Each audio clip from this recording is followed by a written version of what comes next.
Hello guys, welcome back to TechDose, and in this video we will see the network delay time problem which is from graph algorithms, and this problem can be solved very easily by using three methods, but I will be showing the dry run of only one method and I will be showing you the intuition for the second method. Now it is from LeetCode number 743. So let us first read the problem statement. There are n network nodes labeled 1 to n. Given times, a list of travel times has directed edges where time set I is equals to u, v, w, where u is the source node, v is the destination node, and w is the time it takes for a signal to travel from source to target. So this w you can assume it to be edge weight between u to v. Okay. Now we send a signal from a certain node k, which is the source node. Let's say this is the source node. How long will it take for all the nodes to receive the signal? If it is impossible, then we will return -1. That is, if it is impossible to traverse all the nodes. So let us look at an example in order to get a better understanding. Now let us assume this first graph. In this graph, I have taken 4 nodes and the edges are represented as there is an edge between 4 to 1, which is of weight 1. So this is of the format u, v and weight. So you can see that from 4 to 1 there is an edge from 4 to 1 and that is having weight 1. So this can be represented as 4, 1, 1. Okay. Now there is also an edge from 4 to 2 which is having weight 2. So this can be represented as 4, 2, 2. And like this we can represent the entire graph. So these are the 3 edges which are represented using UV weight format. Now given this graph having nodes from 1 to n with edge weights, which is nothing but a directed graph, we send a signal from a node k. So in this case I will assume that our source node for sending the signal will be this 4, and in the second graph as well it will be 4. Our goal is to find the time taken by the signal to cover all the nodes, and we can rephrase this as find the minimum time to reach the farthest node, provided we can visit all the nodes from our source node k. Now if you look at this first graph and if you start sending the signal from this source node, then what will be the time in order to reach the farthest node? Well, from 4 you can reach to 1 in time equals to 1. From 4 you can reach to 2 at time 2, and from 4 you can reach to 3 at time 2 plus 3, which will be 5. So the longest time taken is for this node 3 and the time is 5. Therefore the answer for the signal to propagate to the farthest node will be 5. Okay, so 5 is the time which is needed in order to cover all the nodes in the graph. Now if you look at the second graph and if we start sending our signal from this node 4, then what will be the time taken? From 4 you can reach to 2 in time 2. From 4 you can reach to 3 at time 2 plus 3, which will be 5. But from 4 will you be able to reach to this 1? Well, it is not possible. Therefore, since we are sending the signal from this node 4, we are not able to cover all the nodes, and so our signal is not able to cover the entire graph. Therefore, in this case, we will be simply returning -1 because it is not possible to cover all the nodes.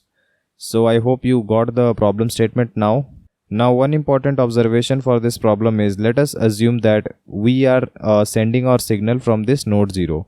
Now if we take the path from 0 to 1, then time at 1 will be 1. Now if we go from 1 to 2, then time at 2 will come out to be 1 plus 3, which will be 4. But if we take this path from 0 to 2 using this direct edge, then the time will come out to be 2. So which time to take? Actually we will be taking the shorter time, because we should always consider the shortest time in order to reach to the farthest node, because we want to minimize our time taken in order to cover all the nodes in a graph. And since we want to minimize the time taken, we will always be taking the minimum time in order to reach a node from a given source. So this is kind of finding the shortest path between two nodes. Okay.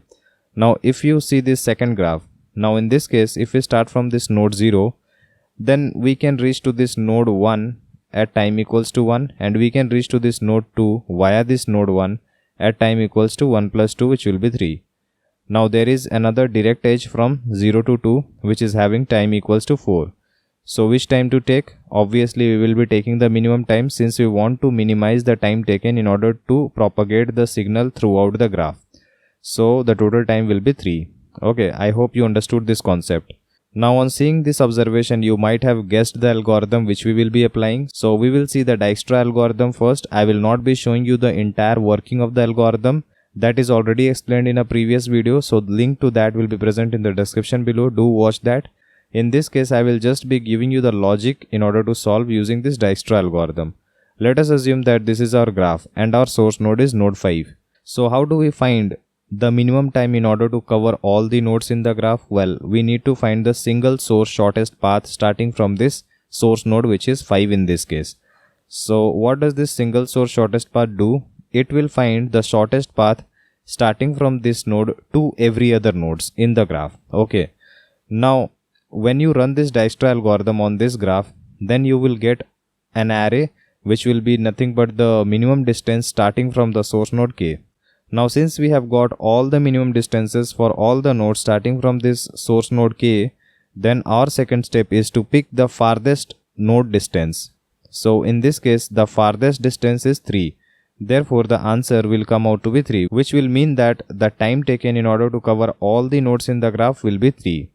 Now if you know the Dijkstra algorithm, then initially we will be initializing all the distance values to infinity and only the source node value will be equals to 0. Now we will keep updating the distances to each and every node as soon as we find a path in order to reach to a node starting from the source node. And if there is no path in order to go to a node starting from this source node, then that distance will remain as infinity. In this case, infinity means integer maximum. Okay. Now, while picking the farthest node, if your answer comes out to be integer maximum, then you will come to know that there is at least one node which cannot be visited. And when that is the case, then your signal cannot propagate through all the nodes in the graph. And in that case, we will be returning -1. So this is a very simple logic to apply using Dijkstra algorithm. The only important thing here is you need to understand how to apply Dijkstra algorithm first. So the link for that video will be present in the description below. You can go and check it out. Now, before moving on to the next algorithm, why do we apply BFS actually? So BFS is nothing but a ripple effect algorithm which will be taking each and every nodes in a layer. That is, it will be processing, let us say we are starting from this node 1. Then this is layer 0, which is nothing but depth 0.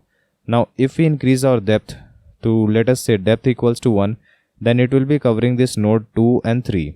If we increase our depth to depth equals to 2, then it will be covering 4 and 5, and like this it will go on. So BFS basically traverses in all the directions depth wise. Okay, so the distance can be measured in terms of depth as well as in terms of edge weight. So if you are purely measuring in terms of depth, then BFS will work very fine. But even if you are measuring depending on this edge weight, still BFS will work. So what does this edge weight really mean? It means that the depth will not determine which is the farthest node. Now let us give the edge weights as 1, 2, 3, 4, 5, and this will be, let's say, 100. Now from 1 you can reach to 4 at a distance of 1 plus 100, which will be 101. But depth wise the farthest node is this 6, which is at distance 1 plus 3 plus 5, which will be 9. Okay, so these 2 points have different meanings. Okay, but BFS will work in both these cases.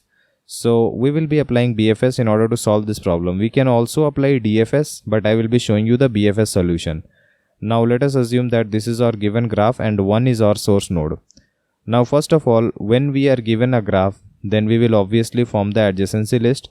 In this case, I have shown the adjacency list because we will be using a structure in order to store the values. So what are the adjacent nodes to this 1? Adjacent node of 1 is 2 and 3.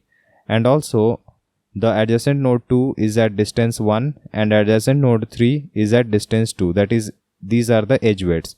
So we will be storing the adjacent nodes in terms of x, y, where x will denote the adjacent node and y will denote the edge weight. Okay, so since 2 is adjacent to 1 and its edge weight is 1, therefore the node adjacent to 1 is 2 having edge weight 1, and similarly the node adjacent to 1 is 3 having edge weight 2, and like this we can form the entire adjacency matrix. So this is a node structure, and in the code I have written the name node for it. there is another structure as well which is for the queue node, which I will show you later. Now I will be taking the distance array as well, which will be storing the minimum distance values to each and every node starting from the source node. So initially only the source node will be at distance 0 because we are currently at this node 1 itself. Okay, so 1 will be having value 0 and all the other nodes having value integer maximum, because we do not know what is the distance to them or even if they are reachable or not. So this is the distance array and we will be taking queue for making the BFS traversal. So the structure of the queue will be like this. It will be in the format of a comma b. So a is the node and b is the distance from the source. So if we consider this node 4, then how will it be stored in a queue node? It will be stored as 4 comma 5. Why is that? Because we are considering this node 4, which is this value 4, and the distance from the source node is 1 plus 4, which will be 5. So this is the structure of this queue, and this structure has been named as queue node in my code. Okay, so having seen all the structures, let us start this algorithm. So we will be starting from this first node, therefore I will be pushing 1 comma 0 into this queue. This will be the first node which will be pushed by default because this is the starting node. Now we will take out the queue nodes one by one and process it. So the first node which will be taken out is having current as 1, that is we are at this node 1, and the distance value is 0. Okay, now we will be processing this node 1. So node 1 is having adjacent node as 2 and distance is 1. So what is the distance of 2 here? The distance of 2 is integer maximum. Now what is the new distance to which we can reach to this 2 starting from the source node? That will be nothing but the distance to reach to this 1 from source plus the distance to reach to this 2 from 1. So 1 itself is the source, therefore the distance value is 0 here. And in order to reach to this 2, the distance value is this edge weight 1, which is 1 here. Okay, so the total distance will be 0 plus 1, which will be 1. And here the distance value is integer maximum. So which one is minimum? 1 is minimum, therefore it will be replacing here. And since we are updating with a new value, we will have to push it into the queue. So inside the queue, we will be pushing the node which is 2, comma, the total distance in order to reach to this node 2 starting from the source node, and that is nothing but 1. So it will be 1. Now we will be processing the next node which is adjacent to 1. So adjacent to 1 we have 3. Now the distance value from 1 to 3 is 2. So the total distance value will be 2 plus 0, which will be equals to 2. So the distance at 3 is maximum, so we will take the minimum of 2 comma maximum, which will come out to be 2. Now since we have updated it, we will have to insert 3 comma the total distance value in order to reach to this node 3 starting from the source node 1, which will be 2 plus this 0, which will be 2. Okay, now we have processed all the adjacent nodes of this node 1. So we have done this processing. Now in the next loop, we will take out the next node. So we will take out this node 2. So our current node is 2 and its distance value, you can see that it is 1. So the distance value will get updated to 1. Now what are the adjacent nodes of 2? So the adjacent node is this 4, which is having edge weight as 4. Okay. Now what will be the total distance in order to reach to this 4? It will be nothing but the distance to reach 2 from the source plus the edge weight from 2 to 4, which is 4. So the distance to reach 2 is this distance 1. And the edge weight from 2 to 4 is 4. So the total distance will be 5, which will be 1 plus 4. Now what is the distance at 4? Distance at 4 is maximum. So obviously 5 is lower. So this will get updated. And now we will be inserting 4 comma 5. 5 is the total distance from source to the given node 4. Okay. Now we will process the next node. It is 5 comma 5. So the node is 5 and the edge weight is 5. So what will be the total distance? It will be 1 plus 5, which will be 6. But here the weight is maximum. So it will be replaced with value 6. Okay. And we will be inserting 5 comma 6 into our queue. Now all the adjacent nodes of this node 2 have been processed. So we have processed this node 2 as well. Now we will take out the next node. So the next node is 3 comma 2. So the current node is 3 and the distance value is 2. So what are the adjacent nodes of this node 3? Adjacent node is this node 5 having value 3. So we can see that we have already a non-maximum value here. But what will be the distance? It will be 3 plus this 2, which will be 5. But the already present distance is 6. So this will get updated and we will insert here 5. And since we have updated this value, we will be inserting 5 comma this new distance, which will be 5. So now we have processed all the adjacent nodes of this node 3. So this will be done. Now we will pop out the next node, which is 4 comma 5. So this is 4 at distance 5. Now 4 is not having any adjacent node, so we will not process it. Now we take out this 5 comma 6. So this will be 5, distance will be 6. 5 is not having any adjacent node, so this will be skipped. Now we will take out 5 comma 5. This will be 5 and this will be 5. Now 5 is not having again any adjacent node, so this will be skipped. So now your queue is empty and so our BFS has now been completed. So this was our first step. Our second step is we will traverse through this distance array and we will take the maximum value. So in this case the maximum value is equals to 5. So the time taken in order to cover all the nodes in the graph when you send a signal from this source node will be equals to this value 5. I hope you understood it. But let us say there was node 6 which could not have been visited from this node 1. Then the distance value of this node 6 would have remained as maximum. So the max value would have come out to be maximum, that is integer maximum, and since it was maximum, we would have known that it was not possible to cover all the nodes in the graph by sending the signal from the source node. And so in that case we would have returned simply -1. So I hope you understood both the cases. So this algorithm is basically a two-step process. The first step is to traverse the graph and update the distance values, and the second one is that find the maximum distance if all the nodes are traversed. If the nodes are not traversable, then we will return -1. So the time complexity is just for traversal, which is order of v plus e. I hope you understood it. Let us now look at the code. This is the code for our algorithm. Here this is the node structure in order to store the nodes in the adjacency list, and this is the queue node as I had already explained.